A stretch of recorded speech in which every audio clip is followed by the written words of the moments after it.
Well, today is the big day for Central Arkansans to help our veterans in need. Good evening, I'm Denise Middleton. And I'm Dawn Scott. Today is our Helping Home drive for former service members at risk of going hungry this holiday season. We are collecting donations at the Jacksonville Kroger. And that is where we find THV 11's Craig O'Neill tonight. Hey there, Craig. Keep watching. This may be one of the most emotional newscasts in the history of THV 11 because it's an idea whose time has come to feed the veterans at Thanksgiving. After over 15 years of war, people tend to forget we're still at war in Afghanistan and Iraq. But even though we've forgotten the wars, we cannot forget the veterans, not just from those two conflicts, but also other wars too. You're going to hear their stories, but the story that's developing in the parking lot here at Kroger is probably the biggest story. These turkeys were brought in earlier before we ever hit the air, and as we say in TV news, this just in. And this is only half of a delivery that is also coming to us. In fact, here's part of it right now. The American Legion is here, Feed the Vets is here, a new food pantry in Cabot. You'll be hearing those stories too, and they will touch you to the point where if you come join us, it will make your Thanksgiving. Ed, let's go to you. Now let's check back in with Craig O'Neill. He is live at the Jacksonville Kroger grocery store with our Helping Home drive tonight. Craig? They're remodeling here at the Kroger store. They're remodeling the front entrance. And in a lot of ways, we're all remodeling tonight your Thanksgiving tradition because we have a new one, Feed the Vets. I'm now joined by Roger Sundermeyer of First Arkansas Bank and Trust. Started to make it federal, but it's First Arkansas. It's hard not to make things federal when you're helping the vets. We'll let you slide this time. Okay. What happened to you all? You all got caught up in this. You know, we get caught up in a lot of things when it comes to veterans and military. We have a branch on the Little Rock Air Force Base, and we've been a part of the military since the 50s when it came. We have a lot of military spouses who work for our organization, a lot of retirees who work for our organization, and we've done a lot of things in the past with the veterans. And when this was presented to us a couple days ago, it made sense. You know, a lot of our stuff is just what feels right and what makes sense, and this was one of those things that just made sense. It's one of the reasons First Arkansas Bank and Trust was named Bank of the Year by the Department. Two times, my bad. See, that's two bloopers I owe you. Collecting money from the employees to feed the vets, but now, Jason, bring it out. Let me show you what First Arkansas Bank and Trust has done to add to what we've got. Guys, give it up. We've got Feed the Vets. The American Legion have joined us. What'd you bring, Roger? That is 35 frozen turkeys. These turkeys will feed every veteran on our list and then some. Hard not to get caught up in the momentum. What you got going on, Joyce? Joyce. It just makes me want to cry so bad. Makes us all, touches us all. We'll be right back. You're wonderful. It's a complicated process covering a very difficult matter. Sexual assault victims being billed for tests conducted after they're attacked. We first reported on this in August. A woman reached out to THV 11, angry, shocked, and hurt that she was being asked to pay for a rape test kit and other procedures. We found there's actually a state fund that helps these victims, but it's not as simple as finding a hospital, filling out a form, and following through. Tonight, THV 11's Winnie Wright continues our investigation into rape kit testing and the trouble that sometimes follows. Approximately 20% of women in Arkansas have been raped at some point in their lives. That's according to the Intimate Partner and Sexual Violence Survey, which says that's likely a very conservative estimate. Many of the victims won't go to the hospital for treatment, but for those who do, there are many unknowns, including how much the bill will be once they get home. I shouldn't have to pay for something that you have to do in order to prosecute the person that did something to you. She spoke with us in August, a rape victim who went to Baptist Hospital for a sexual assault exam. A week later, she got a bill totaling nearly $600. It's not like I wanted to go and have a rape kit done because it's very intrusive, especially after what happened. In that same story, we found out about the Arkansas Crime Victims Reparations Program, $3 million of state money offering up to $10,000 to those who have suffered personal injury or death. In just the past 2 years, 6,000 victims have been helped. most of them sexual assault claims. But what we found out since then is there are limits on how much a victim can receive, and hospitals don't get fully reimbursed in most cases, even if the victim has insurance. We're seeing here in our hospital about 100 cases a year, 120, somewhere around there, and we're just one hospital in this local area, so you imagine the number across the state. Sherry Searcy, a sexual assault nurse examiner at UAMS, says the rape kit and STD testing, the part that can be compensated for hospitals, is only a small fraction of the rape treatment process. We can offer them HIV prophylaxis, STD prophylaxis, pregnancy prophylaxis, lab work for baseline HIV status, hepatitis. We'll check their kidney and liver function. We requested information from each of Little Rock's 4 hospitals on how they handle billing for sexual assault victims. What we found is that depending on which hospital you visit and how much insurance coverage you have, you could be expected to pay nothing, thousands of dollars, and everywhere in between. That was more than 2 weeks ago. After reviewing their policies and the law, according to the Attorney General's office, we realized that none of those hospitals' policies matched the law, written in black and white. An AG spokesperson told me this, quote, "For any sexual assault exam, those expenses should accompany a SA reimbursement form and sent directly to our office. Bypassing insurance is perfectly fine. In fact, we ask providers not to bill private insurance for sexual assault charges. However, there is no law that says they cannot bill insurance. Hospitals are to send bills and applications to our office on behalf of all sexual assault patients. It is the provider's responsibility to get this to our office, not the victims." We reached back out to the hospitals with the law according to the AG's office.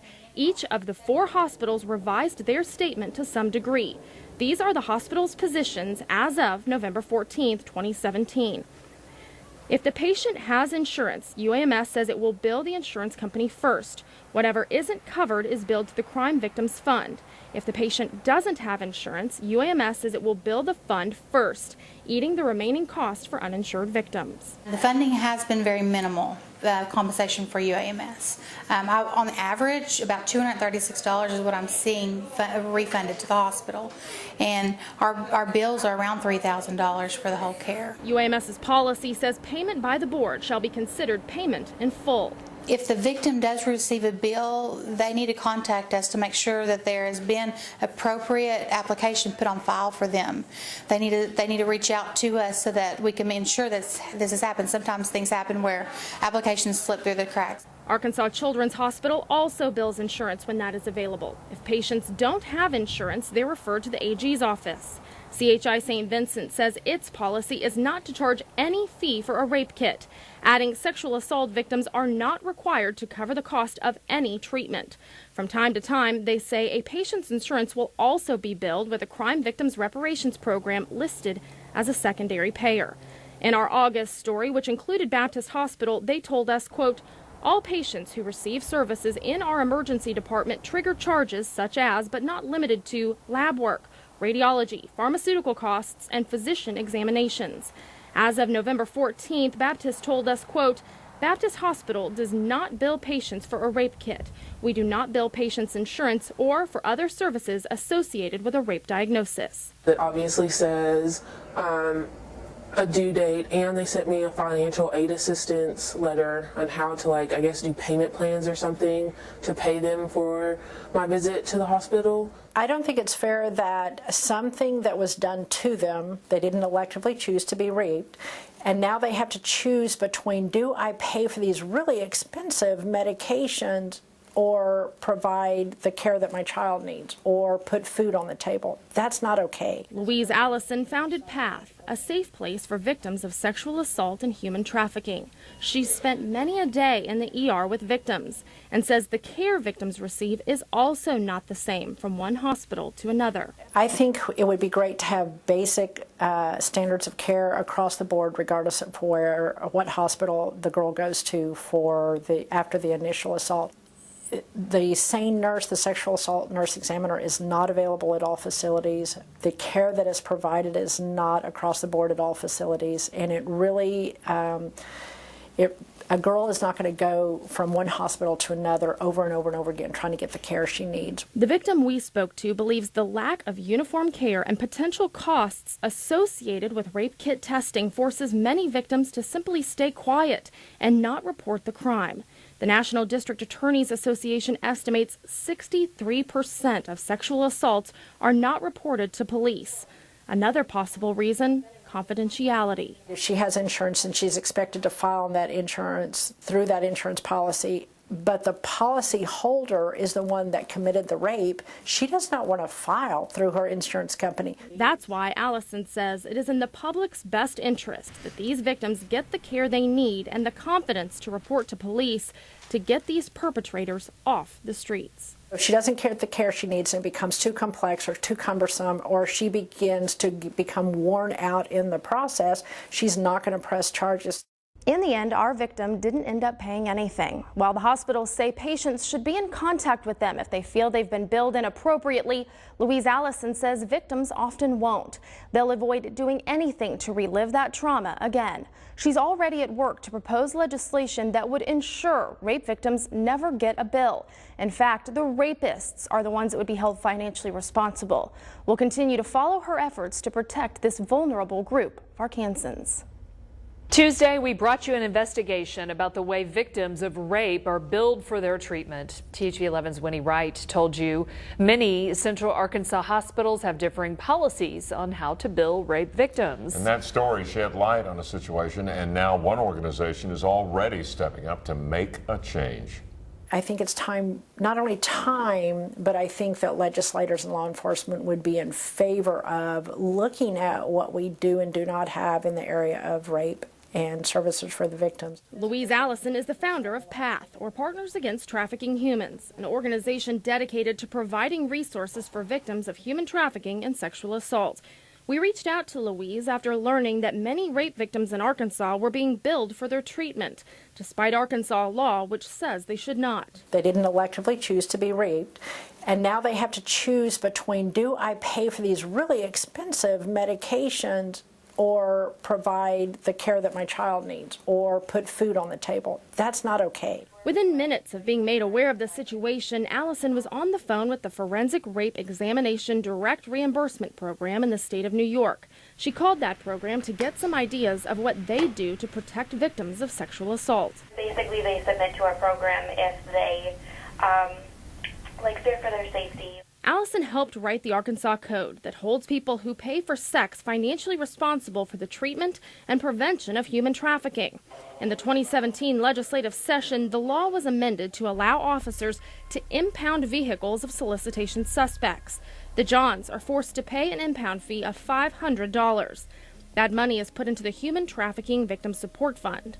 She's using that same theory to help rape victims. I think that probably one of the things that people are running away from is the fact that nobody wants to get stuck with being the one responsible for paying for everything, because it's not inexpensive. It is an expensive thing to do to run a full kit and provide all the services that are needed. Allison is back at work drafting legislation that would make the rapists financially responsible, not the hospitals or the victims. I think that the bucket of money, regardless of where that is and where that comes from, needs to cover everybody the same across the board. Not just the rape kit, but the rape kit plus anything else that they need to be able to build that case against the rapist. There's a long road ahead. After the legislation is drafted, Allison is going to have to find sponsors for the bill and rally support from the Arkansas legislature. The next legislative session, regular session, is scheduled for the spring of 2019. Raven, thanks. We have developing news this morning, 12 hours after a controversial Ten Commandments statue was placed at the state capitol. It has been destroyed. THV11's Amanda Yeager live at the state capitol with the very latest. Amanda, good morning. Well, good morning, Rob. I just made my way out here to the Arkansas State Capitol. You can see behind me the damage that was done to the Ten Commandments monument. I just talked to officials that gave us some new updated details about what exactly happened this morning. Around 5:15, a 32-year-old white male drove through the Ten Commandments monument and apparently had videoed himself doing it on his cell phone. He was right here near police. Capitol Police were nearby, and he surrendered right after he was able to get out of the car, and he was transported in an ambulance. So those are the details that we know right now. And as Rob mentioned, this was just put up yesterday. It had a lot of controversy surrounding it, and so we're going to continue to follow up on any new details, try to find out a potential motive as well later on today. So I'll stay out here and provide you with the most up-to-date information as we get it this morning. But for now, I'm going to send it back to you, Rob.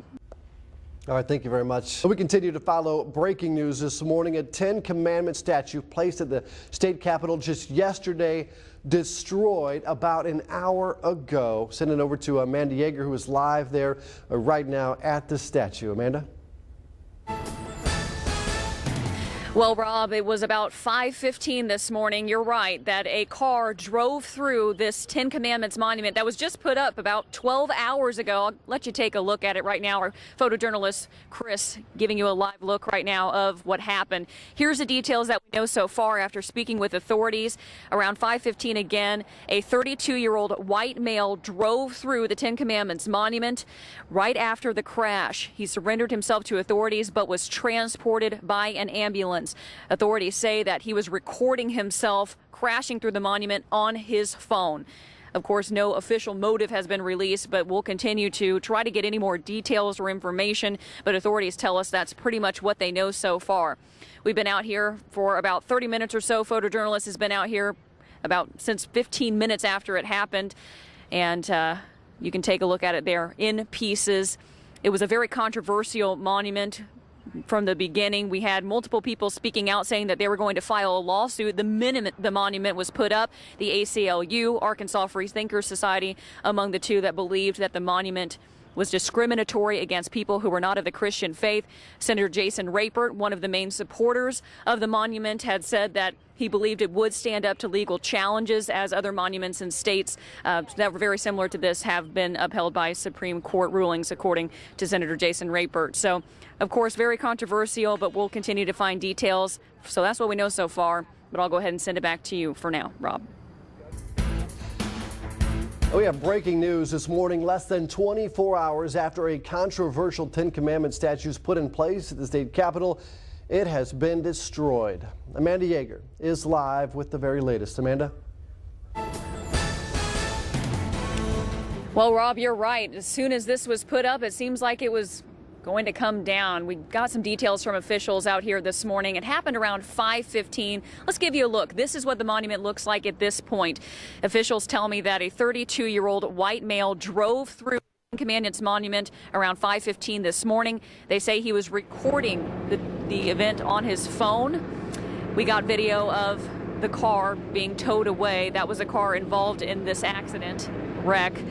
And so we've been out here trying to find out more details. We know that he was taken away by officials. He was transported in an ambulance, but he surrendered himself after he drove into the Ten Commandments monument. And so now he is, we believe, in the hospital, but we don't have any current information about his health or anything like that. But I do have someone here that has been instrumental as far as getting this monument up. This is Chris Powell, the Assistant Communications Director for the Secretary of State's office. So what were you thinking this morning receiving this kind of call? Well, it was not a good call to get at 5:15 this morning.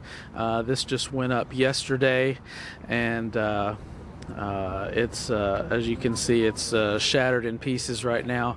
The Capitol Police have arrested the individual responsible and are conducting an investigation into what happened and why. And our crew is going to be cleaning that up today.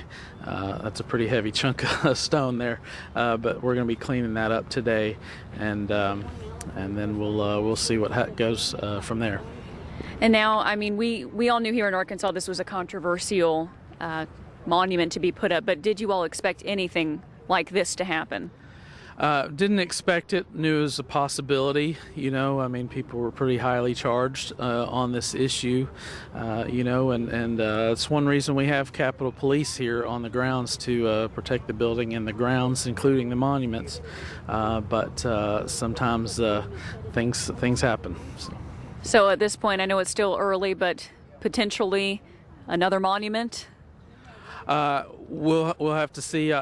This was a privately funded monument, you know, that they spent time raising funds for, and so I'm sure that will be a consideration going forward. It was something that the legislature approved, and so you know, just not sure what the process going forward will be. But first step is to get this cleaned up and find out what happened.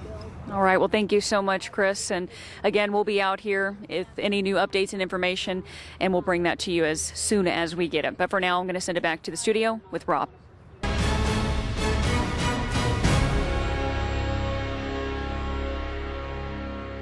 Home is where you make it, and luckily for Razorback fans, several kids deciding home is exactly where they want to play college basketball. Welcome to our Homegrown Hogs special. I'm Hayden Balgavy. And I'm Taylor McGregor. Yes, 6 of the current Razorbacks hailing from the natural state, but none of them having played a bigger role in the Razorbacks' early season success than Daryl Macon, a kid who went from being a skinny little kid at Parkview to now being one of the leaders of the Fastest 40.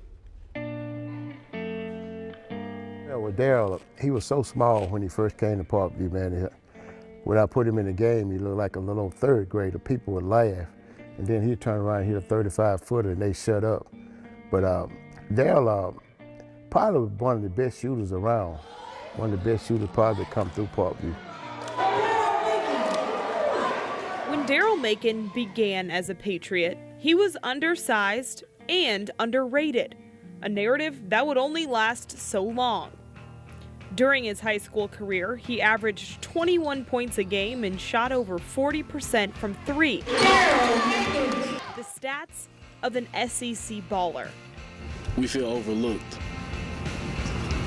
That's the only thing I got to say about it. Out of high school, Macon had his eyes on playing Arkansas hoops. But when he failed to qualify, he landed at Holmes Community College in Mississippi. And it was there that he proved his skills and his grades were ready for the SEC. Going to JUCO really humbled me, made me get back on track, made me start working hard, and now I'm here. This is where I've always wanted to be. After being named the Region 23 Player of the Year twice, Macon made an immediate impact on the Hill. As a junior, he finished second on the team in scoring, averaging 15 points a game, and was one of 3 Little Rock guys on the roster. And like I say, they all love their state. They love Arkansas. They love the Razorback. Macon and the Hogs proved their worth by battling with North Carolina in the round of 32 last season. It was a game they almost won, but when they lost, Macon was faced with a tough decision. Should he return for his senior season or declare for the NBA draft? In the end, he decided to return to Fayetteville. He made the best decision, and I think he'll take those guys to the playoff again. Macon is second on the team in points, averaging over 14 a game. He's also bringing down 2 rebounds and nearly 4 assists per contest. Macon, a senior who can score points and has leadership, but it's not all about scoring points, especially when you look at Anton Beard. Now, Anton went back home to North Little Rock for his senior season of high school basketball. Then he signed with the Hogs, but his road in Fayetteville has been anything but easy.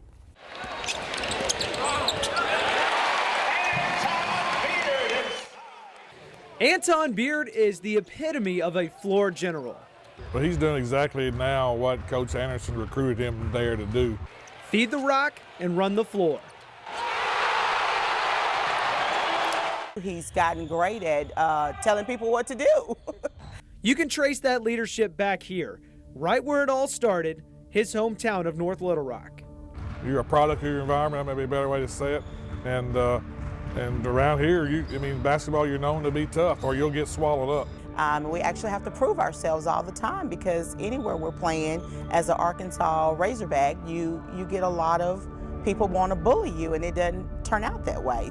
It's been well documented things did not go Anton's way his sophomore season in Fayetteville following his arrest on forgery charges in 2015. It's just one of those things that young students or kids go through, and for him to say, "Mama, I'm going to go back to school and and continue. And I said, oh my God, that is awesome. I want him to do that, but at the same time, he's old enough to where he needs to make his decisions. He accepted his consequences and attacked them head on, and just like he does on the basketball court, and really has overcome those things to finish his career off on a very bright note so far. For the final time as a Razorback, Anton will take the floor in his hometown Saturday night. We're fighters. Little Rock is fighters. I mean, North Little Rock, this whole state is about fighting for what we want. Yeah, Beard has had such a big impact on the young guys as well, one of who they call Day Day. Darius Hall, a kid out of Mills who helped lead his team to a state championship last year. A 5A state championship. He looked great in that game. Y'all, welcome to our 6th annual A Place to Call Home for the Holidays special. For the next 30 minutes, we are celebrating these children. Who's here to celebrate? Yay! Are we here also to see Santa Claus? Yes. And we're also here to open gifts, aren't we? Oh my goodness, y'all, we have 60 to 70 children here tonight. It keeps getting bigger every year. We thank the Museum of Discovery for having us here free of charge tonight. We've had dinner and they are waiting to open gifts. So usually we keep them waiting a little bit longer, but we're not going to wait. Who's ready? Me! Are y'all ready? Okay, should we count down and open gifts to start? Okay, you want to start with 5 or 10? 5. Okay, I'm outruled. All right, start. You start us. 5, 4, 3, 2, 1, 0. And here we go. We are so happy to be here tonight, y'all. This is so much fun. These gifts have all been donated, and I have so many amazing donors to thank. Some people are really excited. Some kiddos are super excited to be here for all their gifts.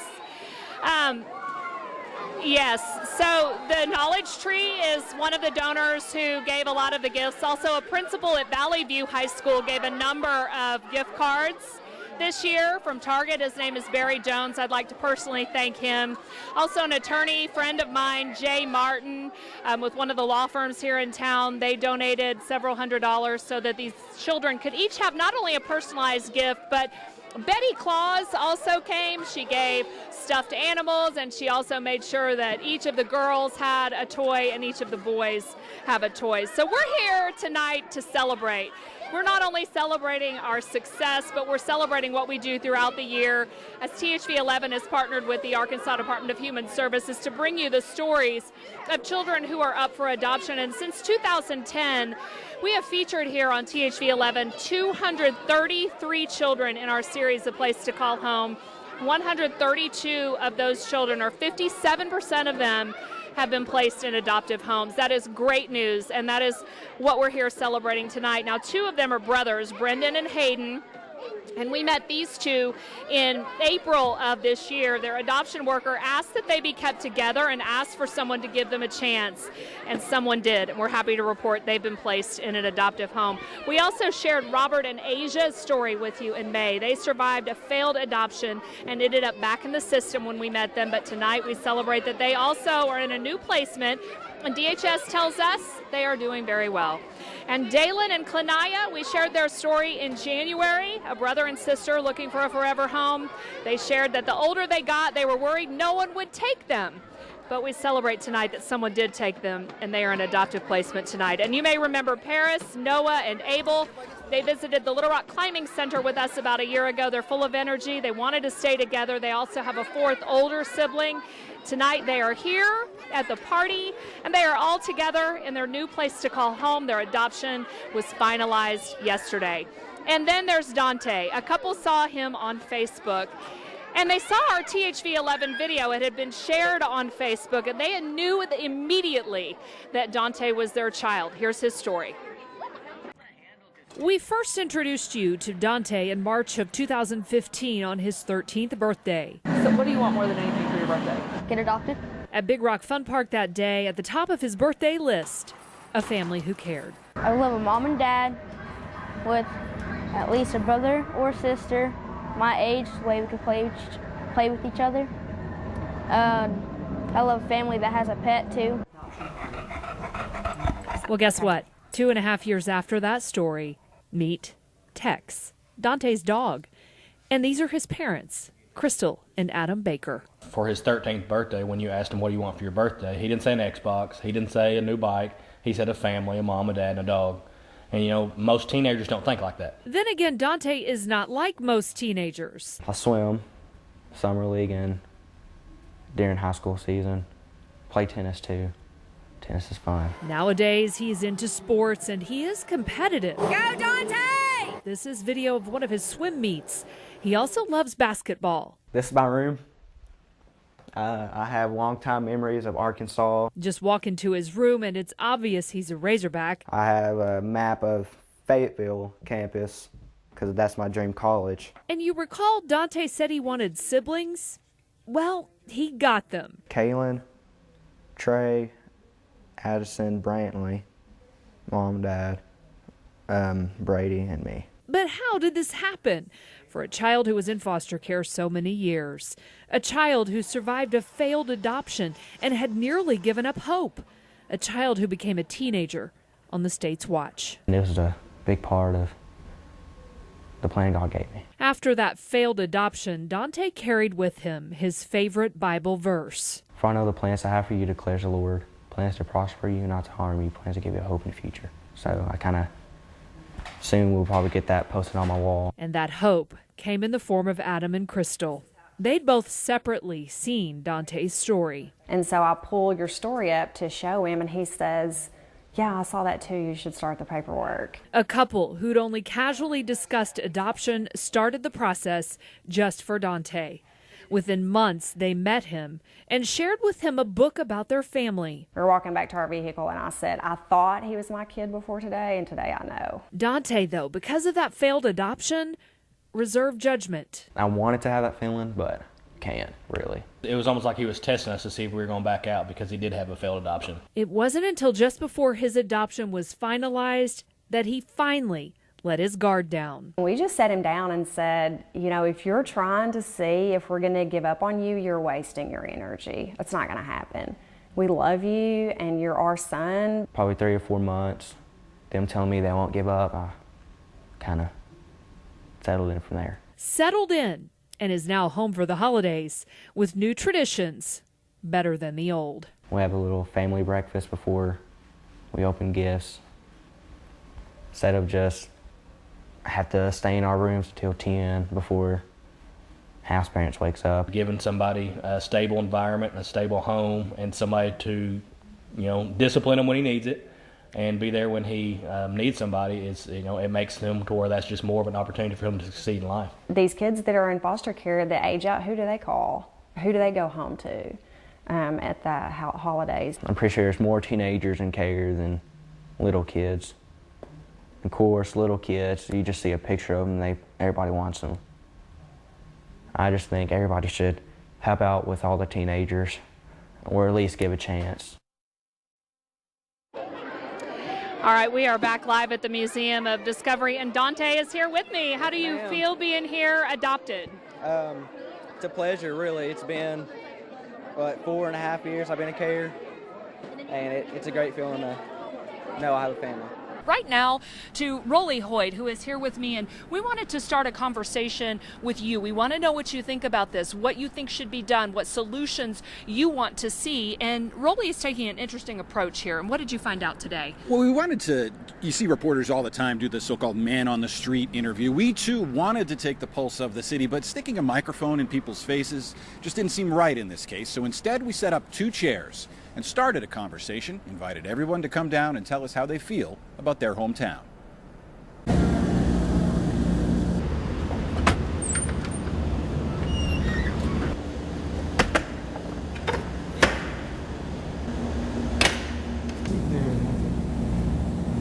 I thought it was really crazy. Like, I had woke up and I was scrolling through my social media and I saw it and I was like, oh my God, like I was like, it's really crazy that like people can't go out and have fun. Horrified. I'm really scared. I woke up and I saw the news and I couldn't believe that it was happening in Little Rock, and I had to read more about it. I was a little bit, I don't want to say frightened, but I was a little bit scared. Young and old want to unload after Saturday night. It's jarring to many of us. Uncertainty, because I'm here all the time. I work here in this area, in the area vicinity of that. So uncertainty, a little scared. And there's a feeling it's going to get worse. The summer is like just getting out of hand, and it's like just when it gets hot out, when it gets hot outside, then people just go act up. You noticed a change over the years? Yeah. Yes, drastically. As far as how, just as far as how crime is being committed, and the reasoning behind it and all, it's got like a little bit out of control. But we are already looking to make changes. Both young and old have ideas. I just want everyone to know that it happened, and I want everyone to acknowledge it, talk to their kids about it, talk to their friends about it, make sure everyone's not out at all hours of the night, and make sure that everyone stays safe and with people at all times. The police presence is good, but how are you going to stop something like this from happening? I don't know. There's a million solutions. It's about doing them. Solutions ain't the problem. They got the solutions. It's the acting on it. That's what needs to be done. People need to act on it.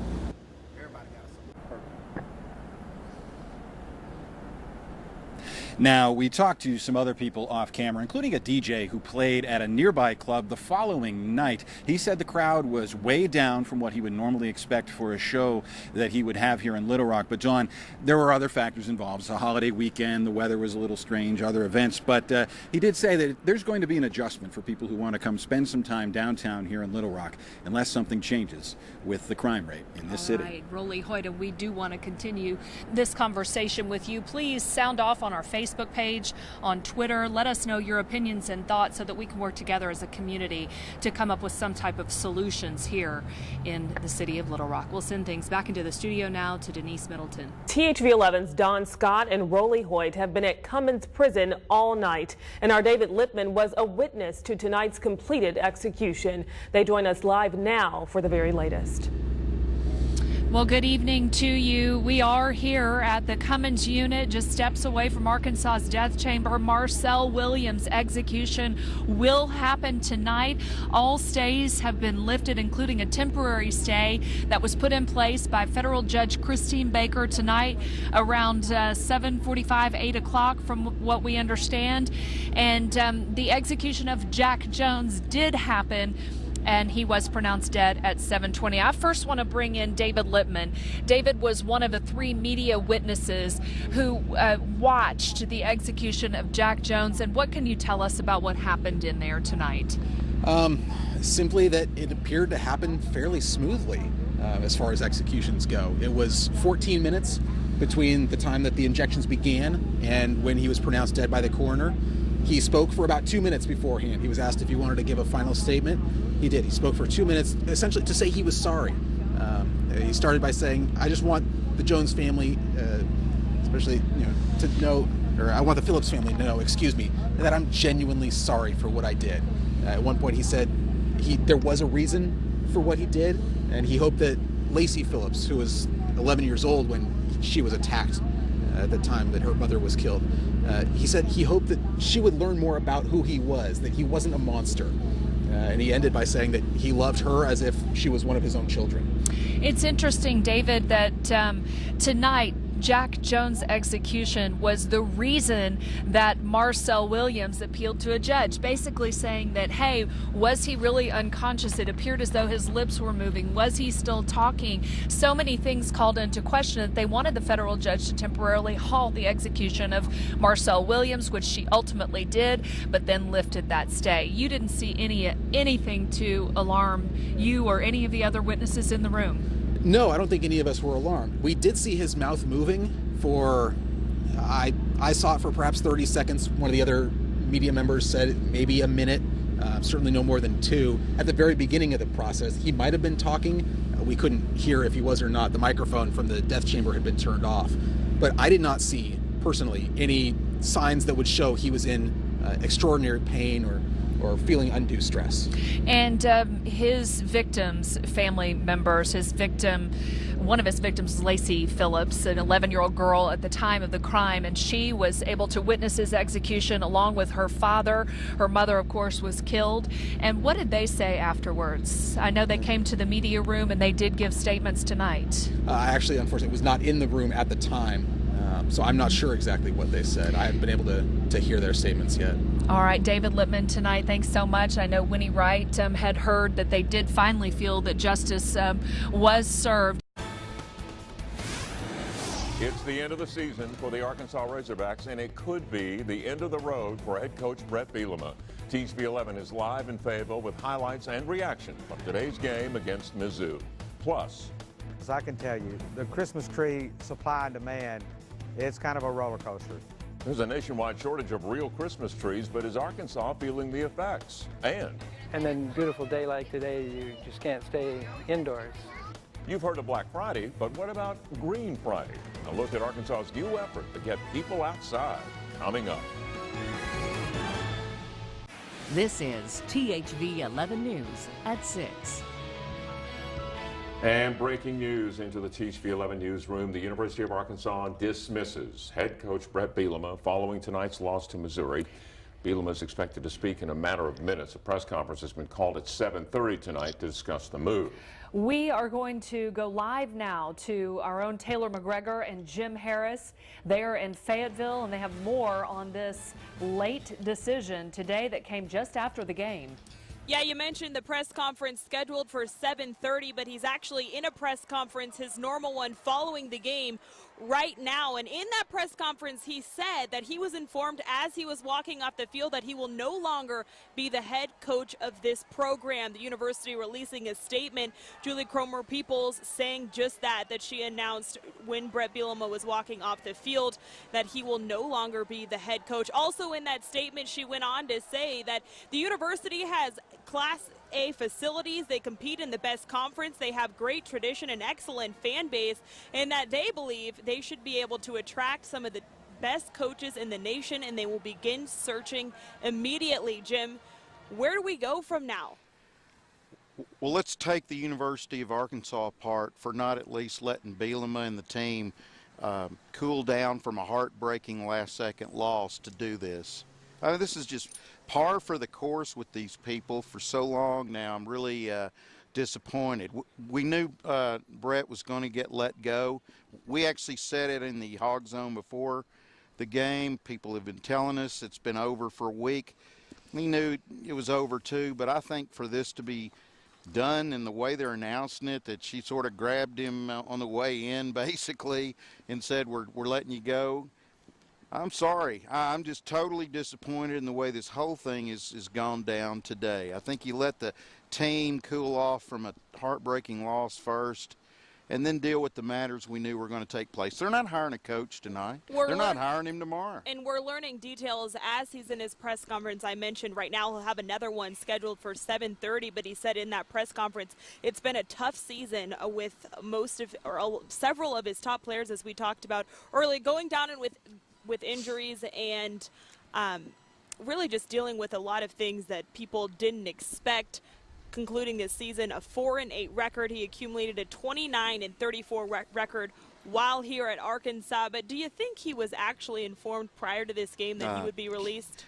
Yeah, the old denial's not a river in Egypt. I mean, if you're denying that it's over, and he may, I told you, Monday, he knew Sunday it was over. He was fighting for the job with the things they were saying and doing this week. He knew it was over, but I got to tell you, to sort of, and I knew they were going to give a press release out. I really thought it was going to be tomorrow. I thought they'd let the game subside.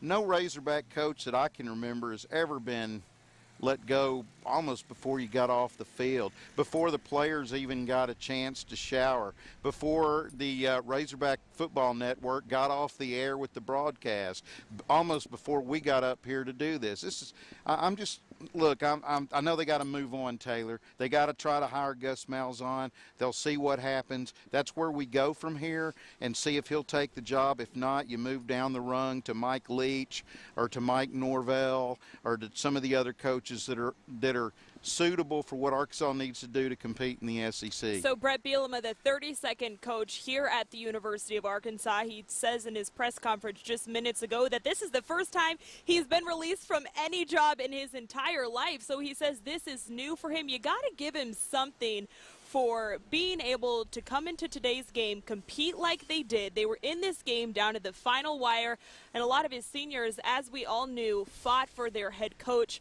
So I think that says a lot. No one ever denied that his players didn't like him.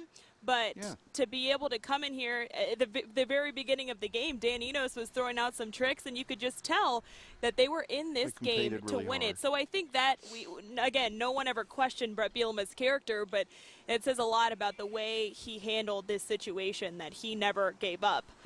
Because, as we all know, sometimes when you're on the final outs of any job or anything in your life, it's easy to get lazy and kind of say see ya, but he certainly fought to the very end, till the very end. And this, not many are surprised, but breaking news out of Fayetteville that Brett Bielema is officially out as head coach. And here's some sound that I mentioned from his press conference. What transpires within me, for me and my personal choices, you know, that I definitely obviously want to coach again. I'd be blessed to whatever opportunities. I do know that the things that I've been a head coach 12 years. I went to bowl games 10 out of 12 years, so I didn't go this year, and I didn't go my first year here. Won championships, put a lot of players in the NFL. We do it with a great GPA. And my kids, obviously, I know Cole just had the thing, and Spring stole some socks at the bowl game, but our kids aren't bad people, and they're not representing anything but positives for Arkansas. So I don't know. We'll wait and see. I've never been in a situation. So Julie told you out there that wasn't her call? No, there's a little office over here, and she was just waiting for me in there. That's where I get changed. That's where when we're in this little makeshift transition during this year. Julie's one for me. What's been the most rewarding aspect of your 5 years here? Arkansas. I know that's a broad brush, but it's the people, it's the community, it's the care factor. I had about 19 cousins. Some cousins that grew up in Little Rock, and their kids were here last night. I got to see them, so be around that. The relationships that I built in this room, the relationships I built in the community. It's just there's a lot of positives to Arkansas, and they need to be accentuated, not minimized. I do think that from a strictly head football coach at the University of Arkansas, there's a lot of positives to sell. You just got to make sure that you understand that to get it done, they got to go the right way. You got to build that roster. I felt like I was always just kind of chasing after we kind of hit with some of those guys going out early in key positions, and then we're paper thin at a couple of positions here or there. It just felt like you're really chasing a roster of recruiting issues that never really got on top of it. The classes that remained when I first got here, and then obviously our first class, I think there's 7 or 8 guys now that are playing on Sundays, and those would be fifth-year seniors if we had done it a little bit different, and obviously the results would be a little bit different. Thank you, Coach. Thank you very much. God bless you guys.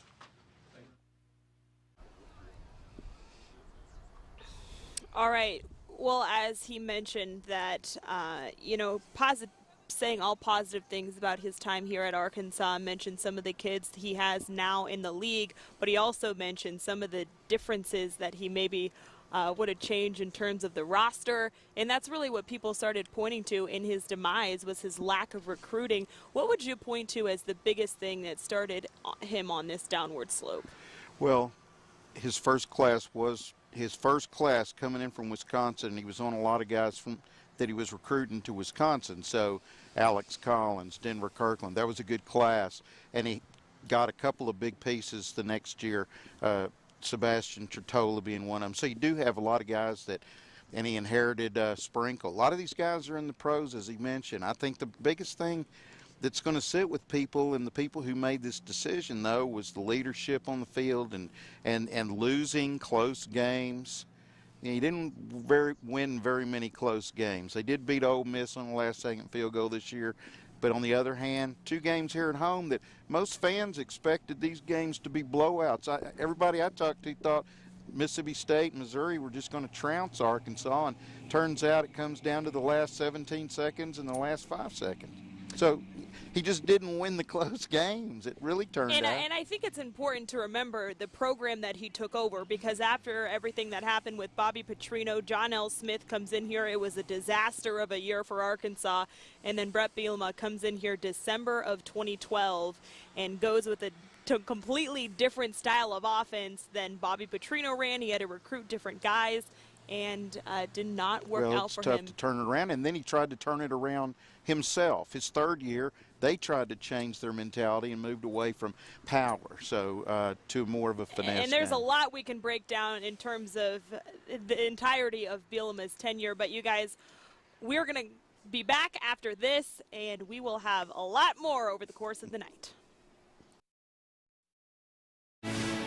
Now, weather from the Crane Kia Weather Garden. Hey there, hanging out here at the THV 11 Weather Garden. Clear skies, mild, don't really need a jacket in central Arkansas. Maybe if you head a little bit more up towards the north and up on the hill, definitely need the jackets and the scarves. But tonight, a beautiful night. I can see a clear crescent moon. It's absolutely beautiful. Let's go ahead and see how today played out. High temperature of 69 degrees in Little Rock, 68 in North Little Rock. Notice on the right of your screen, the average high for this time of year is 59. So we were about 10 degrees warmer than what we would expect for late November. And another number I want you to take a look at is the year departure. That number right there, minus 4.11, that is how much rain we are in a deficit for the year overall. So yes, it has been very dry, especially the second half of the year. We do have burn bans in place now, as several counties have the burn ban in place, the newest one being Hot Spring County in southern Arkansas. As far as the drought monitor goes, yes, we have seen a change to this over the past week. The dark orange, that category has expanded to include more counties in northwest Arkansas. That is a severe drought category, and basically the whole state deficient in rain, and specifically in Little Rock since September, 10-inch rain deficit. So significant rainfall missing from our numbers here over the past couple of months. Right now, a temperature of 57 degrees in Little Rock. It is very dry. Our air is very dry with dew points only in the mid to upper 30s and in the low 40s. And as we head into the overnight hours, because the dry air, it does cool down rather quickly. We're expecting low 50s as we head towards midnight. What we're looking at big picture wise is high pressure has sunk in towards the south and east. We're awaiting our next cold front right now draped across the plains. It'll sink in, but because our air is so dry, I'm not expecting any rain with this system coming in. Take a look at how this progresses. Sometime around Saturday morning, 10:30, 11:30, we're going to see that system really come in towards central Arkansas. It might kick up a few showers across eastern Arkansas, but I'm not looking at heavy rainfall amounts whatsoever. We'll see at best passing clouds across central Arkansas. Then high pressure really settles in on Sunday and on Monday, bringing in additional sunshine and yes, even ramping up our temperatures as we head towards the beginning of next week. But let's first talk about what happens whenever that front comes in with your temperatures. This is Saturday at 10 a.m. Temperatures in the 60s, winds now out of the north. And then as we head into the overnight hours, we do cool down more. So Sunday morning looking to be a little cooler than what I'm expecting it to be on Saturday morning. That extended forecast for you showing 68 degrees on Saturday. So just like today, 40 on Sunday morning, 63. So a little cooler on Sunday, but then the temperatures ramp back up on Monday and Tuesday. Warmer than the norm for this time of year. Our next system comes in on Wednesday. Small chance of rain, but again, our air on the dry side, so I'm not looking at heavy rainfall amounts. Wednesday and Thursday, another cool down looks like happens next Friday. We'll be right back.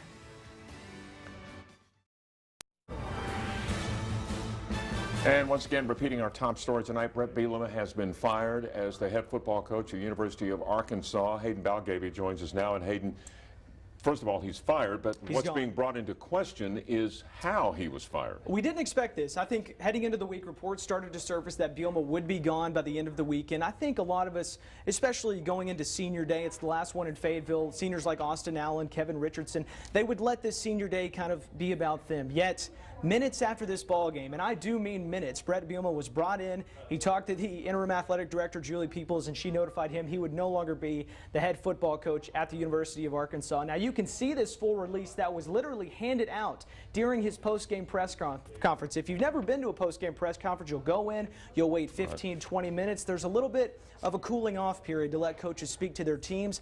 Obviously, a very different conversation for Bret Bielema talking to his team once he was notified about his dismissal. Our own Rob Evans was in that press room. He received this release. He was the one to tweet it out, and you can see that full release right now, THV11.com, our Facebook and Twitter. Exactly how Bret Bielema was dismissed today as the 32nd head coach of the University of Arkansas. In fact, Rob Evans joins us right now from Donald W. Reynolds Razorback Stadium. Rob, quite an evening it has turned into. Unbelievable.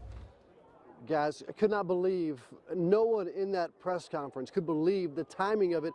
A gentleman walked in and said there'll be a press conference at 7:30 and then handed out a piece of paper and said Bret Bielema will be in, the players are not available. As soon as we got it, this was not printed right after the game. This had been written obviously some time ago. You can't write something up like this in 5 minutes between the time that he walked off the field and walked into the press conference. There's just no way. Bret Bielema was absolutely shocked. He was so professional in the press conference until he brought up one thing, and anybody who has a little girl knows what it's like. Let's take a listen. Absolutely. They told me to keep working, keep grinding, to keep recruiting. You know, even when Jeff was in his situation, they told me to keep grinding, keep working, and give a lot of credit to our coaches. Had a huge recruiting meeting. We had a bunch of good recruits in last week, and they had a great weekend. I think they saw the opportunity to get out and play, and that's why I think that you're in a really, really good spot moving forward. I do think that obviously someone will come in with different ideas, thoughts, maybe schemes, but you got a group of players that care. You got a bunch of players that have done a lot of really good things off the field. Shoot, we took over this program. I believe we were at a 918 APR, and we're at a 988 this past year. I mean, how close as you get is 1,000. So, you know, because I didn't win more games, I can brag about my GPA. But well, I do think we were on a steady climb, and we hit that bump last year, and we just haven't been able to get out of it. And unfortunately, I think there's a lot of factors that go into it, but it's bigger than that moment right now. Coach? Yeah. Any regrets coming to Arkansas with the dream of I get winning it. the SEC? I totally get it. Without a doubt, unequivocally, no. You know, when I made the decision to go, there was a lot of factors that went into it, you know. But one of the biggest factors was to try to do something that I really wanted to do. Chance to move to a new town with a new bride. One of the greatest things that's come out of this is I have a beautiful daughter who forever will be born in Fayetteville. You know, so, but I am better today than I was 5 years ago. I know that. Coach loves his family. He loves the Razorback family. That's something that is made evident through that press conference tonight. It was a shocker to everybody, the timing especially.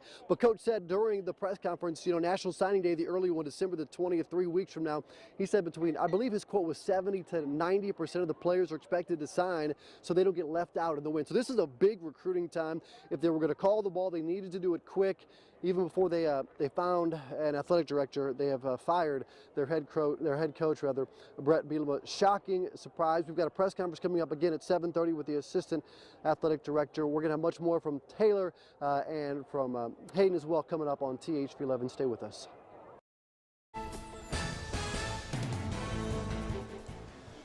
Well, welcome back out here to Fayetteville. We're learning more this evening as Bret Bielema has been released as the head football coach at the University of Arkansas. He just had a press conference moments ago addressing the media, and we will discuss with interim AD Julie Cromer-Peoples at 7:30. But a quote that I found interesting in this press conference, he said, "My only wish is that people who pulled the trigger, that he would have known who they were and spent more time with them." Jim, that to me says this decision was not made between just Julie Cromer-Peoples and the chancellor. Of course, we knew that. That's what the press release says. But what do you make of him saying that? Yeah, it's kind of you know, it's still denial now. He's still 11-29 in the SEC. The decision was going to be made. He didn't make it. This program, unlike what he said in the post game, I'm kind of over my agitation from the first part, the way the UA handled it. And I'll tell you, he says that things were trending up, but they ran into some obstacles. It wasn't trending up. This program's trending down.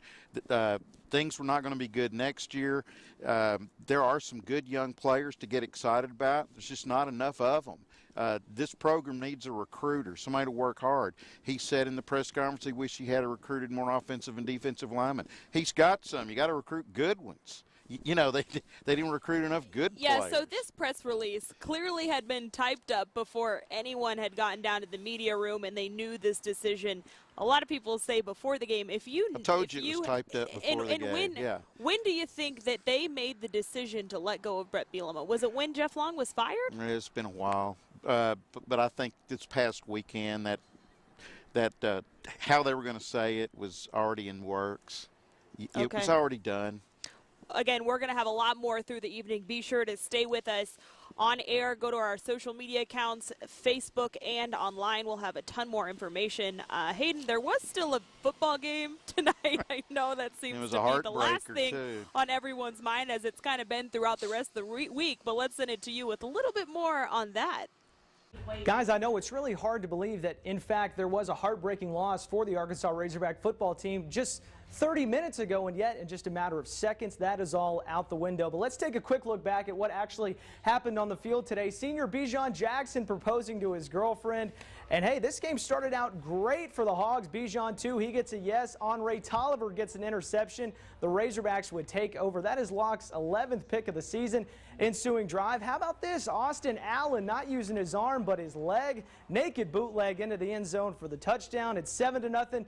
Then something we haven't seen in a long time, a passing attack. Allen connects with Jordan Jones. 57-yard touchdown, the longest of his career. 14-7. 7 minutes left in the half. Williams right here on the again. Ooh, the carry once again for him. He was great today, 16 yards out. Hogs up 2 scores, but quickly, man, right back at it. David Williams again. He will go in for the touchdown. Hogs were looking good, up 14, but then Drew Lock, ooh, he was all over Cameron Curl today. A touchdown pass for him. He would break the SEC record, and he was loving it. Second half, though, the Razorbacks bouncing right back. Devwa Whaley, great run inside to give the Hogs the lead directly back. And this was a great offensive performance for the Razorbacks. Right here again, David Williams on the screen, barely stays in bounds. He's going to fight his way into the end zone for the touchdown. Razorbacks matching score for score with Missouri. They looked great. And here, questionable call. Missouri gets the touchdown in the end zone. Looks like pass interference against Andre Tolliver. Gets the foot down. Bad call. Connor Limpert, he's been sensational this season. This would tie the game up at 45 all. A little less than 3 minutes to go. And then Missouri with the dagger. 9 seconds left in the ball game. That would be your winner, and that would end the career of Brett Bielema as the University of Arkansas's head football coach. Of course, we're just getting started here. Little did we know the Missouri game would take such a backseat so quickly, as Brett Bielema is out as head coach up in Fayetteville. We have much more coming up on THV 11 at 6:30.